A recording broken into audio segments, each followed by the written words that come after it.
you only need to be able to take out one North American city for it to be an absolute world historical catastrophe. Donald Trump, as he was signing his executive orders earlier in this week, one of the first things he did on returning to the White House, made a load of comments, as Trump does, sort of quite winding, sort of worldview stuff. In that speech, he sort of spoke about North Korea being a nuclear power. Now, Trump isn't a conventional sort of diplomatic politician. Are these carefully chosen words, or is it a sort of case of loose lips? It's hard to know. I mean, to many people, it's only common sense that North Korea is a nuclear power. We know they are. They've carried out 6 nuclear tests, and they talk about it a lot. So there's no question that North Korea possesses nuclear warheads. But the thing is that in the world of international diplomacy and the world of disarmament, the term nuclear power also has a very specific meaning. It's only applied by in certain circles to the 5 official acknowledged nuclear powers, so the United States, Russia, China, the UK, and France. And to some people, if the President of the United States refers to North Korea as a nuclear power, it may imply acceptance of that situation. And officially, the United States and other Western countries, in fact, the United Nations, does not accept North Korea as a nuclear power. It knows it has nuclear weapons, but it is supposed to be engaged in an ongoing effort to denuclearize North Korea and to make sure it gets rid of them. And this is all a particular concern in South Korea, which is the country that has most at stake. Because the fear is Donald Trump has engaged with Kim Jong Un before. He met him several times. They came, fairly close to clinching a deal, although it fell apart at the last minute.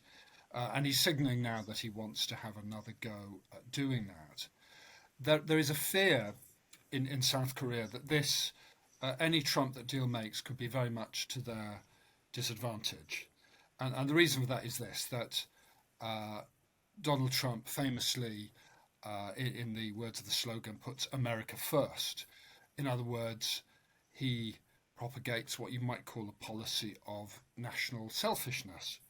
It's not based on the kind of values-based diplomacy, as it's called, that the Biden administration, among others, speaks of, where America seeks to propagate and defend democracy, freedom of speech, human rights, free trade, free and open Asia Pacific, and so on. Donald Trump looks for deals that help Americans, in his view.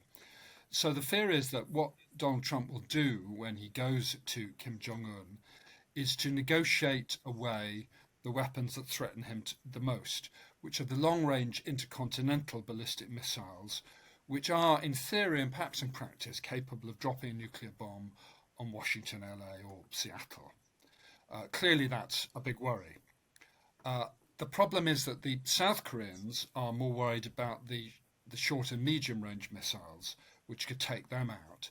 So what a lot of South Koreans fear and foresee is a situation where Donald Trump goes to Kim Jong Un and says, look, just get rid of the long-range stuff, keep the rest, I don't care, and reports that to his own people as a win for America, thereby leaving South Korea exposed and without the United States to back it up diplomatically in its struggle for disarmament.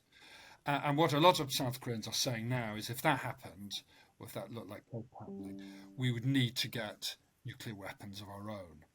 And if South Korea nuclearized, then that would be tremendously consequential. There would then be pressure on Japan to nuclearize, perhaps other countries, including Vietnam. It's highly probable that the whole non-proliferation regime would fall to bits, and we'd be in a very new and unpredictable world. Blimey, there's a lot to unpack within that. Let's start with North Korea. It's widely accepted, like you say, that North Korea is developing nuclear weapons, that it has warheads. Obviously, we know about various nuclear tests. how far can we reliably say North Korea is a nuclear power, in the sense that how far along the process is it of making nuclear weapons, but then being able to reliably mount them onto a missile and reliably fire them at the intended target? Where in that process is it, do we know?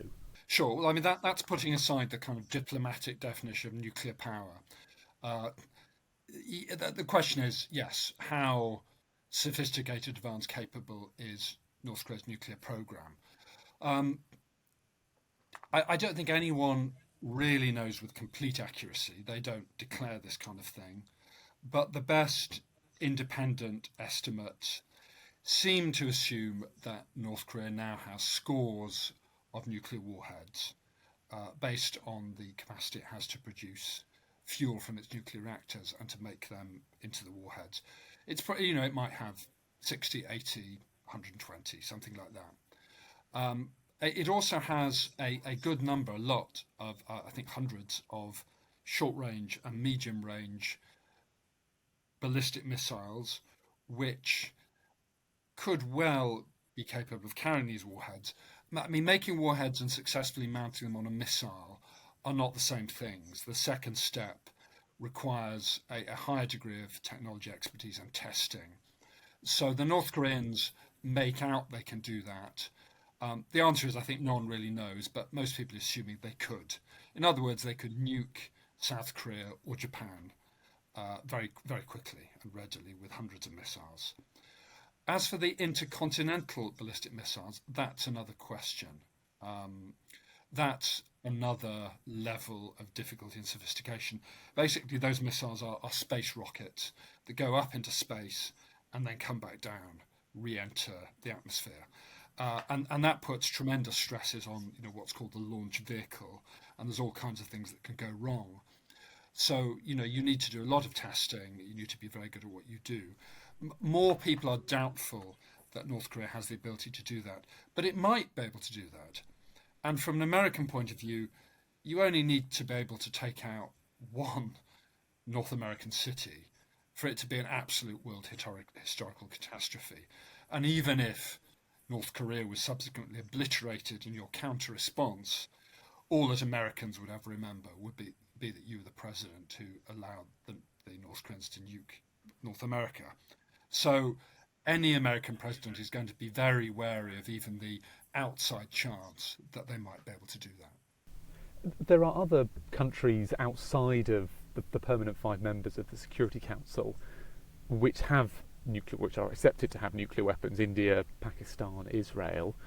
But there is a sort of acceptance that they might play by the rules of the game, or there doesn't seem to be as much of a focus on them as a threat. Obviously, people would argue nuclear proliferation is dangerous for everyone, but there isn't such a focus. How much do this American administration, view Kim Jong Un as, quote unquote, a rational actor who, if he were to get his hands on nuclear, or with his hands on nuclear weapons? Yeah, I mean, that's perfectly right. Israel, Pakistan, India, of course, everyone knows they have nuclear weapons. They're not official nuclear powers, but there they are. And people in their day-to-day lives don't worry about that too much, because they assume, one hopes correctly, that the laws of deterrence will prevent those nuclear possessing countries from doing anything stupid. Now, Kim Jong Un is not, despite what many people say, he's not a madman. He's an extremely rational politician. His personal style and the rhetoric in which he deals are, to the ears of people in the kind of post-Cold War period, extravagant, belligerent, a bit ridiculous. But he's not a stupid madman. He has survived alone as a Stalinist dictator in the post-Cold War to an extent that no one would ever have predicted in the early 1990s, and no one did. They all thought, all the clever clogs, political scientists, thought he'd have been gone by now. So you've got to give him some credit for being a smart chap. And in fact, Donald Trump said that today. He said he's a smart guy. He's right about that. He is. He knows what he's doing. There is no reason why Kim Jong Un would launch a unilateral nuclear attack on anyone, because if he did, it would be the last decision he made. He would burn along with his country under a massive counter-response from the United States, among others, probably. So he's not that. He's not suicidal. So yes, some people argue, well, look, this is the reality we face. We're not going to get these nuclear weapons back in the box. We have to live with them. Our job now is to create conditions in which Kim Jong Un is deterred from ever doing anything stupid. And one of those conditions is by, some would argue, is by making sure that Kim Jong Il feels safe and does not feel threatened by South Korea and the United States, among others, feels threatened by invasion, which at various times in the history of this diplomacy, he's had good reason to do so.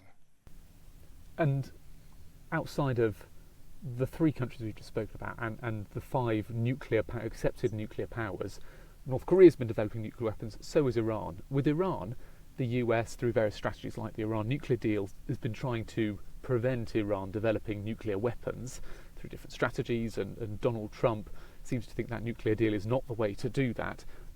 But he, with Israel, again, seems determined to stop Iran getting nuclear weapons. You've alluded to it a bit earlier. Is this sort of the US giving up on that strategy with North Korea? Have they essentially stopped trying to prevent North Korea getting nuclear weapons and are now just in a process of containment? Yeah, I don't think recent American administrations have made up their minds about that. And North Korea is such a difficult problem. It's so hard to see a way out of this.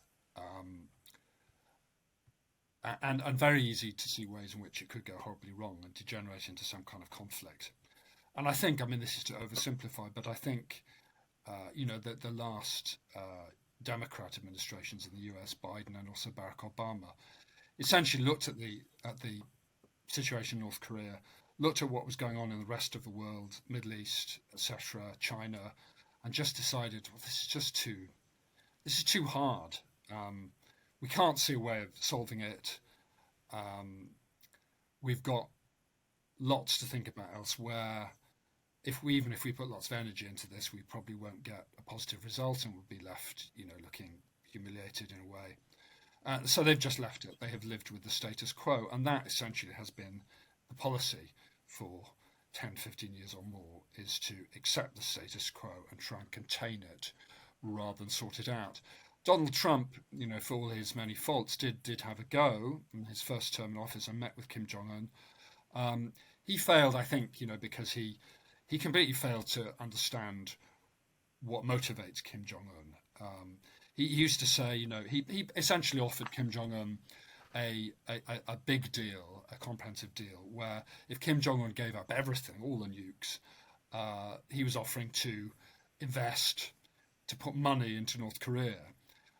Kim Jong Un doesn't want that. He doesn't live in a kind of political ecology in which he has anything to gain from enriching his people. They're quite comfortably under his thumb in poverty. In fact, to create a more sophisticated society where information flowed more freely would threaten Kim Jong-un because people could see the dreadful state they're in and how they're being lied to and suppressed. So, I mean, that offering to build condos on the coast for Kim Jong-un isn't going to go anywhere. Kim Jong-un cares about one thing, which is his one goal in life is to die in advanced age peacefully in his bed, as both his father and his grandfather did. And that's all he cares about. The well-being, prosperity and human rights of North Koreans are not a consideration. Let's touch on something Trump said in his first broadcast interview with Fox News, that he wants to meet Kim Jong-un. His meeting at Panmunjom, I believe it was, back in his first administration, was kind of one of the most extraordinary photo opportunities of his first presidency, seeing him step over into North Korea. How likely is it that we're going to have another meeting? And you said he failed first time round. What do you think he will try to achieve this time, and would he succeed? Yeah, I mean, predicting Donald Trump is not a game I really want to get into. He said today, I think he said to Fox News, he's going to reach out to Kim Jong Un. I'm not sure he exactly said he wants to meet him, but Marco Rubio also said we need to to get a new strategy on North Korea, which I think is true. There isn't really a strategy at the moment. So I mean, things have changed to a very great degree since Trump had his last meetings in 2000. I think it was 2018, 2019. Um, North Korea has given up on that diplomacy. Uh, it has given up on engagement with South Korea, and it has advanced its missile and nuclear programs significantly. We don't know exactly how much. So, I mean, Kim Jong Un is in, if anything, a stronger position. Sanctions against him are weakening because they're not really being forced by China. So Kim Jong Un is in a stronger position. He doesn't need a deal, or he needs it even less than he did then. And he is no more likely to be won over by the idea of smart condos on his coastline, courtesy of Donald Trump, now than he was then. So it's hard to see how things could move along now if they didn't do so 5, 6 years ago. But who knows? I mean, people often say that Kim Jong Un is unpredictable. I don't think he is, but Donald Trump is unpredictable. So I guess it all depends on where his unpredictability leads him. I've kept you long enough, so I'm going to ask one question. It's kind of a big one, two in one, but how does this new approach or its new administration, how do you think it will play out in terms of Donald Trump's big strategic adversaries? He sees it as China. They're obviously a key ally of North Korea. How does this play out in terms of trying to cleave off North Korea from China, trying to sort of isolate Beijing more than it is at the moment? And then also, you've touched on it earlier, how does it affect South Korea and other US allies in the Indo-Pacific, particularly considering we focused on Donald Trump trying to force NATO to pay more for their own defence? Well, there's a huge military presence in the Indo-Pacific. Presumably the same thing is playing out there. Yeah, I mean, there's a lot going on. Donald Trump clearly has powerful impulses, but it's hard at the moment to see how all these impulses can be reconciled in policy. Um, I suspect, I mean, I don't like making predictions because, it's easy to get them wrong, but I suspect that at the end of it, Donald Trump may conclude, as Joe Biden and Barack Obama did, that North Korea just have to leave it. I mean, China's the really big one. Can't be contained, can't be isolated. It's gone too far for that. So how do you coexist? How do you find a modus operandi to, exist in the same universe as this very increasingly powerful, very determined, and in some ways aggressive state? That's a big job. The Middle East and Russia are also, and Ukraine are also extremely difficult. North Korea just doesn't lend itself to easy solutions. I mean, for a long time, I remember under, George W. Bush, people used to talk about North Korea in very moralistic terms. They're evil, they're bad, they're awful, axis of evil. And it's very easy to morally disapprove of the Kims. Anyone else can do that. The difficult thing is finding policies that make a difference. And in the time I've been covering North Korea, 30 years, no one has. If Donald Trump was the one who did, that would be remarkable, but he may not.